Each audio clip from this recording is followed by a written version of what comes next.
It was the first Sunday of summer break, and I was in a hurry to finish my dusting chores fast so I could call Kalfani to ride bikes. I wasn't even thinking too hard about anything, like Dad says I do sometimes. Well, okay, maybe I was thinking a little bit hard about Grandpa Clem and how I'm going to miss fishing with him this summer, which made me think about the funeral and how the man in the black robe had said, "From dust we come, and to dust we shall return."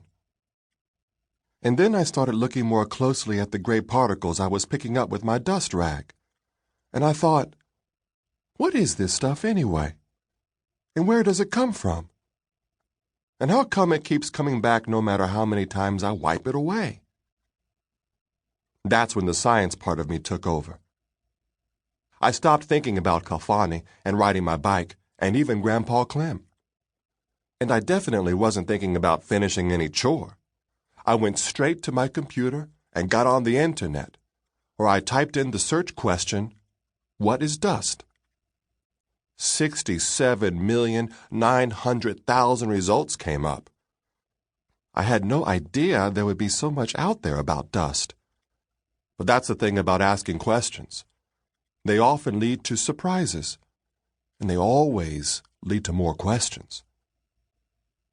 I climbed our table to get a sample from a candelabra thingy. It was the dustiest place I could think of in our house, since I never dusted, and went to my room. I set the microscope slide on my desk and pulled out the spiral notebook I kept between my bed and the wall. Across the yellow cover, I had written in big black letters, "Confidential." Dad taught me how to spell it. He's a police detective, so he knows all about confidential things. Confidential says that what's inside is important. Plus, you never know when you might discover something that really is top secret. I sat at my desk and flipped open the cover. The question notebook was my fifth grade teacher's idea, but the name for the notebook was mine. Brendan Buckley's Book of Big Questions About Life, the Universe, and Everything in It. Scientists, Mr. Hammond had said at the beginning of the school year, ask questions. That's when I knew. I am a scientist. Because as far as I'm concerned, no question is unimportant, and nothing in the universe is too small to ask about. I ran my hand across my book's title.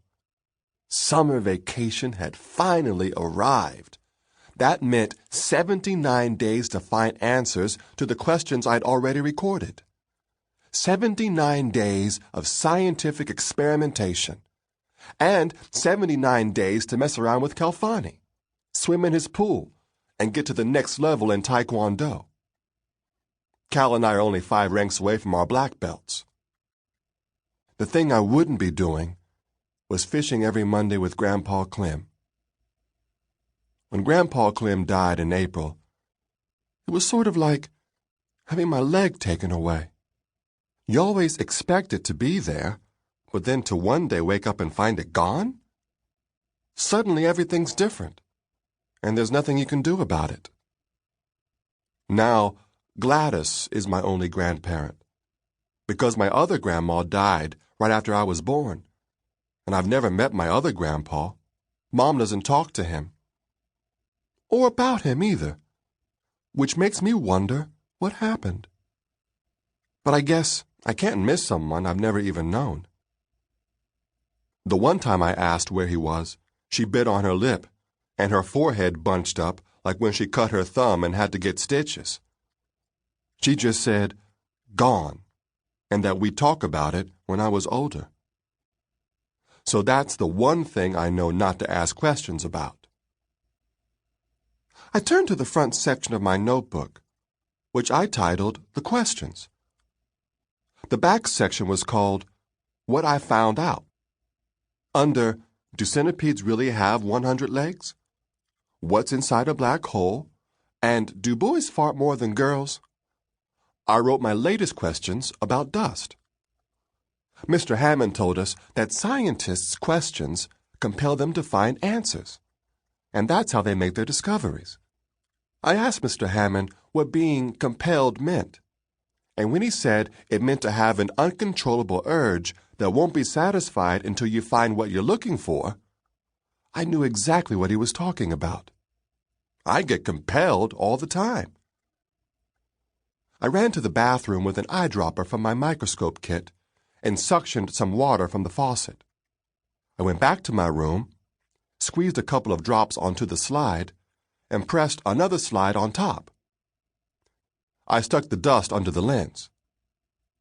The cool thing about my scope is that it displays whatever it's looking at on my computer. I clicked a couple of times to open the program, and up popped my dust, magnified 400 times.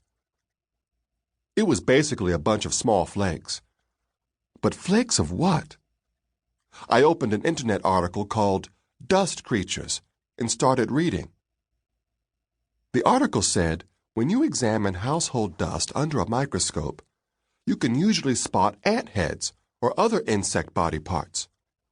I had just clicked over to my microscope display to look for bug legs when a car door slammed outside. I glanced out the window. Dad was back with my grandma, Gladys. A minute later, the front door opened. "I'm here," Gladys shouted. I got up to say hi because I wasn't seeing any bug parts, and because any minute Gladys would show up in my room anyhow.